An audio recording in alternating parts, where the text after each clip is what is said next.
E a gente quer falar agora sobre um acordo inédito que foi fechado em relação ao caso da favela de Paraisópolis. O Estado de São Paulo reconheceu a responsabilidade na morte dos 9 jovens da favela de Heliópolis. Eu não sei se você lembra desse caso, mas chamou muita atenção. Os jovens estavam numa festa funk, num baile funk, e foram encurralados e pisoteados durante uma ação policial na saída desse baile. Os jovens tinham entre 13 e 29 anos. E a gente conversa agora com a defensora pública, a advogada Fernanda Balera, que está conosco ao vivo para falar a respeito disso. Olá, doutora Fernanda, boa tarde. Olá, boa tarde. Bom, queria saber, a defensoria que estava trabalhando nesse caso, está trabalhando nesse caso, né, desde o ocorrido, sai satisfeita desse acordo, com o Estado de São Paulo reconhecendo a responsabilidade e aceitando pagar uma indenização?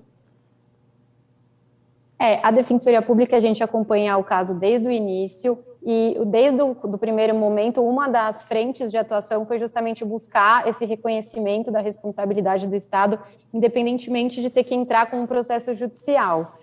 A ação no baile, né, ela ocorreu no final de 2019 e os jovens foram encurralados, eles morreram asfixiados na viela, então eles, na verdade, não houve um pisoteamento, houve um sufocamento desses jovens que eles estavam encurralados e os policiais estavam na frente batendo nas pessoas que tentavam sair, gritando vai morrer todo mundo. E essa ação tinha muita prova. Então, desde o primeiro momento, a gente estava negociando com o Estado no sentido de que reconhecesse que, independentemente se os policiais queriam ou não resultado morte, que é uma discussão que a gente está tendo no processo criminal, que se reconhecesse que esse modo de agir da polícia numa festa com tantas pessoas é inadmissível e que o Estado precisa se responsabilizar por isso. Então, a gente sai satisfeito porque é uma indenização assim, sem precedentes para um caso de violência policial, a gente conseguir fazer um acordo, né, no sentido de não ter que judicializar, as famílias não ter que esperar muitos anos para receber. Então, assim, é um passo importante no enfrentamento à violência institucional. Então, nesse sentido, a gente sai satisfeito, embora a gente saiba que, para as famílias, assim, isso ainda não é suficiente, a gente vai continuar também atuando no processo que apura a responsabilidade individual dos policiais. Então, e essa é uma questão, né? Quando a gente estava lendo a notícia, diz que com esse acordo, as famílias não têm o direito de acionar a polícia. Quando assina um acordo como esse, as famílias não podem mais recorrer à justiça? A gente, assim, para receber uma nova indenização, não. Uma das condições para receber essa indenização sem precisar de processo é renunciar a qualquer outro tipo de processo. Então, elas aceitaram o valor que foi oferecido e acho que a grande vantagem, assim, foi receber imediatamente, porque aqui no Núcleo de Cidadania e Direitos Humanos que eu trabalho, a gente, infelizmente, tem inúmeros casos de violência policial e só para você ter uma ideia, tem casos, por exemplo, de morte em 2006, que a gente já conseguiu a condenação do Estado na Justiça, mas a família não recebeu até hoje. Então, nesse sentido, eu acho que o acordo foi positivo porque as famílias foram pagas essa semana. Só que elas aceitaram que não vamos poder recorrer à justiça no sentido de buscar indenização, mas elas continuarão, estão representadas pela Defensoria Pública e por outros advogados, na justiça, atuando a gente está representando elas no processo criminal. Então, a gente continua atuando no processo criminal, o que são duas, né, partes separadas. Então, tem a esfera civil, que é essa da responsabilidade que o Estado paga um valor, mas tem a esfera penal que a gente continuará atuando. O que o acordo diz é que a gente não pode cobrar uma nova indenização pelos novos fatos. E quais foram os valores, Fernanda, que foram fechados? Quais são os valores dessas indenizações? Eles foram suficientes diante do trauma, né? Quer dizer, a gente nunca pode dizer que um valor é suficiente, né? Isso eu acho que é impossível dizer isso. Mas eles foram satisfatórios na sua análise? Os valores eles são sigilosos até para preservar, né, as famílias das vítimas, mas, assim, eu diria que eles estão na média do que tem no sistema de justiça para casos como esse, assim, não é... Acho que nesse sentido, foi bastante razoável a oferta do Estado, mas é como você falou, né, a gente sabe que nenhum valor traz os filhos de volta e que as famílias...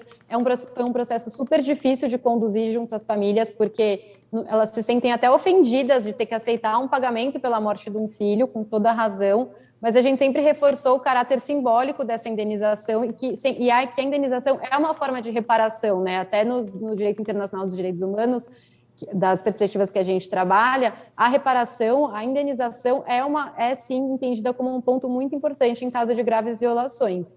Então, embora nenhum dinheiro vá trazer os filhos das pessoas de volta, e é impossível dimensionar quanto que custa uma vida, a gente entendeu que os valores estavam de acordo com o que normalmente é concedido na justiça. Agora, Fernanda, em relação à responsabilidade dos policiais, porque o Estado assume a responsabilidade. E o que vai acontecer com esses policiais? Eles serão julgados, poderão ser presos, já foram presos, foram afastados da polícia? Quais foram as consequências? Então, ao todo, na operação que resultou na morte das 9 vítimas, participaram 31 policiais. 12 deles foram denunciados por homicídio doloso, o que significa que o Ministério Público entendeu que eles tinham intenção de matar aqueles jovens que morreram ali no baile.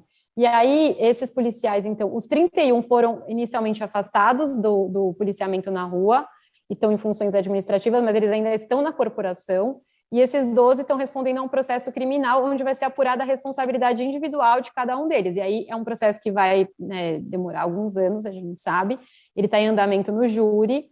E aí, se os policiais forem condenados, eles podem sim ser presos, podem sim perder o cargo, mas ainda é uma outra parte desse processo, ainda é um outro desdobramento do caso que a gente segue acompanhando. Familiares das 9 famílias mesmo, né? Dos 9 jovens. Foram famílias dos 9 jovens que assinaram.